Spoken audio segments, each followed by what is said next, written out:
ஊர் கிராமங்கள்லாம் பார்த்தீங்கன்னா இன்னும் அந்த சாதி சண்டைகள்லாம் நடக்குது. அது காரணம் அந்த திமுக போன்ற கட்சிகள் தான் வந்து எந்த சாதியும் சேர்ந்துடக்கூடாதுன்னு சாதியை பிரித்து அது ஓட்டுக்காக மாற்றி வச்சிருக்கிறாங்க.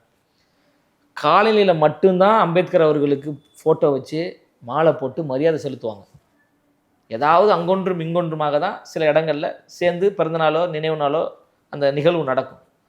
ஆனால் அண்ணன் விஜய் அவர்கள் கொள்கை தலைவராக அண்ணல் அம்பேத்கர் என்று சொன்ன பிறகு எல்லா சமுதாயத்தை சார்ந்தவர்களும் உறுதிமொழி எடுக்கிறாங்க. அண்ணல் அம்பேத்கர் வழியில் நாங்கள் பயணிப்போம், அண்ணல் அம்பேத்கர் எங்களுடைய கொள்கை தலைவர். இப்போ நீங்கள் ரீசெண்டாக நிறைய மாவட்டங்களுக்கு போயிட்டு இருக்கீங்க. பல இடங்களை நான் கேட்கணும்னு நினைச்சேன். பல இடங்கள் நடக்குதுங்க. ஒரு முக்குளத்தோர் சமுதாயத்தை சார்ந்த மக்கள் கொண்டாடுறாங்க அம்பேத்கர் எங்களுடைய தலைவர். ஒரு நாடார் சமூகத்தை சார்ந்தவர்கள் கொண்டாடுறாங்க அம்பேத்கர் எங்களுடைய தலைவர். ஒரு வன்னியர் சமுதாயத்தை சார்ந்தவர்கள் கொண்டாடுறாங்க அம்பேத்கர் எங்களுடைய தலைவர்னு. தமிழ்நாட்டில் இருந்த எல்லா சாதியை சார்ந்தவர்களும் அம்பேத்கர் எங்களுடைய தலைவர், எங்களுடைய கொள்கை தலைவர், அம்பேத்கர் வழியில் நாம் பயணிப்போம், அம்பேத்கரின் சட்டத்தை மதிப்போம், அம்பேத்கர் உருவாக்கிய சட்டத்தை பாதுகாப்போம்னு உயர்த்தி பிடிக்கிறாங்கன்னா இது சமுதாயத்தில் எவ்வளோ பெரிய புரட்சி. இந்த புரட்சி அண்ணன் விஜய் அவர்கள் செஞ்சிருக்கிறார்.